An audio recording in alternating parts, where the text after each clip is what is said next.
ऐसा क्या है हमारे अंदर जो वो डर निरंतर बना रहता है, वो फियर।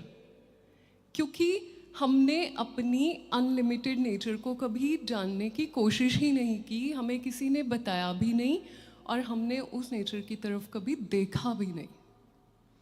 तो ये जो डर हैं, ये सुबह से रात और रात को सपनों में भी हमें हमेशा तंग करते रहते हैं।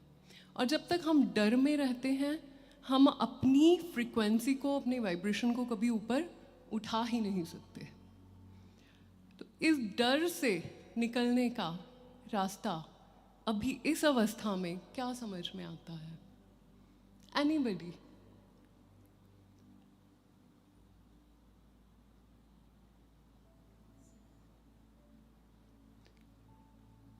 Yes please. प्यार? किसका प्यार? प्यार से तो बहुत डर लगता है।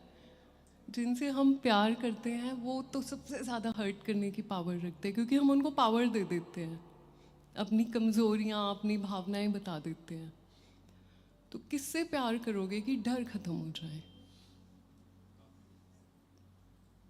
प्यार उससे करो जो डर की सीमा के परे है, जो हमारी तरह लिमिटेड नहीं है, जो अनलिमिटेड है, जो बहुत अबंडेंट है, जो हर चीज़ को बना सकता है, हर चीज़ को बड़ा कर सकता है और चीज़ों को इस तरीके से ख़त्म कर सकता है कि फिर वो आपकी बुद्धि में भी ना आए। और सबको पता है वो कौन है, सिर्फ ये नहीं पता कि उसको ढूंढना किधर है। क्योंकि जब से पैदा हुए हमने सिर्फ आंखें जब से खोली तो हम बाहर ही बाहर हैं, बाहर ही बाहर हैं। अंदर का रास्ता तो भूल ही गए, सोच भी भूल गए। क्योंकि अंतर से नाता सिर्फ आंखों से जोड़ रखा है, बाहर से नाता पूरी तरह आंखों से जोड़ रखा है। आंखों के अलावा भी सेंसेस मिली हैं तो वो भी बाहर से ही जोड़ दी हमने सारी।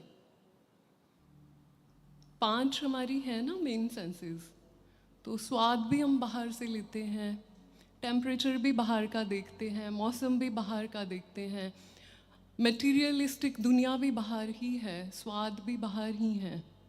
तो फिर चिंताएं भी बाहर से ही आएंगी। वो भीतर को एक्नॉलेज ही नहीं किया, क्योंकि भीतर से हम जुड़े ही सिर्फ आंखों से। आंखें बंद करते क्या आता है आंखों के आगे? अंधेरा। अब उस अंधेरे के पार जाने की कभी सोची ही नहीं, क्योंकि जब से आंखें खुली, जन्म हुआ, तो आदत पड़ गई प्रकाश देखने की, रंग देखने की, रौनक देखने की, और उसी में सहारे ढूंढने लग गए। जो कि बहुत खूबसूरत तरीका था इस संसार में यात्रा को शुरू करने का। सीखा, बहुत कुछ सीखा, इसी संसार से सीखा और उसके लिए बहुत धन्यवाद। लेकिन अब ये जो अवस्था आ गई है कि हम बोलें या ना बोलें, हम अपने आप को कितना काम में बिजी रख लें, कितना हम बोलें कि हमने रूटीन बना रखी है, दिनचर्या बना रखी है, हमें डर ना लगे। लेकिन जिस घड़ी अकेले होते हो, कोई ना कोई डर तो किसी ना किसी रूप में आता है। हम एक्नॉलेज करें या ना करें, पर आता है। और हम इतने लिमिटेड हो चुके हैं कि अगर संसार में कोई इन्वेंशन कर देता है तो हम उसे भगवान से कंपेयर करने लग जाते हैं। इलेक्ट्रिसिटी का जो आविष्कार हुआ था, आज तक की ह्यूमन हिस्ट्री में बहुत बड़ा आविष्कार माना जाता है, ठीक है। अब लाइट को लेके आने वाला जो एक बल्ब था, वो इन्वेंट हुआ। किसने इन्वेंट किया था? कोई स्टूडेंट है जो बता सकता है बल्ब को किसने इन्वेंट किया था? बल्ब को एडिसन ने इन्वेंट किया था। और आपको पता है उसने कितनी बार ट्राई किया, कितने एरर्स किए, और कौन से टाइम पे जाके सही तरीके से उसका बल्ब जो है वो बना? 99 टाइम्स उसने गलतियाँ की थी, एरर्स। 100th टाइम सही उसका जो ट्रायल था वो सही प्रूव हुआ और बल्ब की एक इजाद हुई, एक आविष्कार हुआ, इन्वेंशन हुई। तो आज भी एडिसन का नाम बड़ी रिस्पेक्ट से लिया जाता है साइंस की दुनिया में, ठीक है। लेकिन बल्ब से रिलेटेड भी तो फियर है। बल्ब खराब नहीं होता क्या? होता है, फूटता भी है, टूटता भी है, फ्यूज भी होता है, ठीक है। तो हम उससे क्यों नहीं जुड़ते जिसने इनएग्जॉस्टिबल रिसोर्स ऑफ लाइट बनाई? मैं किसकी बात कर रही हूँ?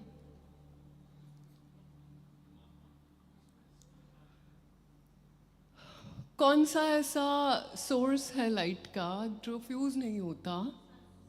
यस, जो डैमेज नहीं होता, जो फीका नहीं पड़ता, जिसका ना किसी को शुरुआत मालूम है ना अंत मालूम है।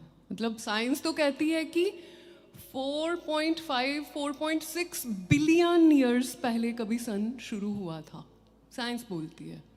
और अभी 5 billion, not million, billion of years, 5 billion of years science मानती है कि ये चलेगा।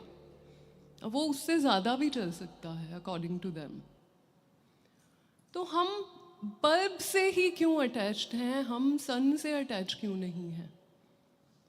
हम बल्ब बनाने वाले साइंटिस्ट को इतने रिस्पेक्ट से याद करते हैं, तो जिसने सन बना दिया, ओशन बना दिया और बहुत सारे ऐसे रिसोर्सेज बना दिए जो कभी ख़त्म ही नहीं होने में आते। धरती माँ बना दी जो इतना अन्न पैदा कर रही है कि हमें पता ही नहीं कितनी लोग, कितनी बिलियन जनता उसको खा चुकी है और आगे आने वाली कितनी बिलियन जनता खाएगी। हम उससे क्यों नहीं जुड़ते जिसकी बनाई चीज़ें फिर कभी ख़त्म नहीं होती? हम उसकी रिस्पेक्ट को क्यों याद नहीं रखते जो इनफिनिट है, जो इतना अबंडेंट है, जिसकी कृपा कभी ख़त्म ही नहीं होती? तो जब भी आपको लगे कि मैं बहुत छोटा हूँ और चीज़ें मेरे बस में नहीं हैं, और मैंने जो भी कमाया है, चाहे वो रिश्तों की टर्म में हो, चाहे फाइनेंस की टर्म में हो, चाहे किसी भी हेल्थ में ले लीजिए, आप कुछ भी ले लीजिए, बिलोंगिंग्स ले लीजिए, इमोशनल एक हेल्थ ले लीजिए कि आज तो मैं खुश हूँ पर मुझे नहीं पता कल ये खुशी होगी कि नहीं। कोई गारंटी है किसी के पास? नहीं है ना। तो क्यों ना हम उससे जुड़ जाएं जहाँ फिर ये डर हमारा पीछा छोड़ दे।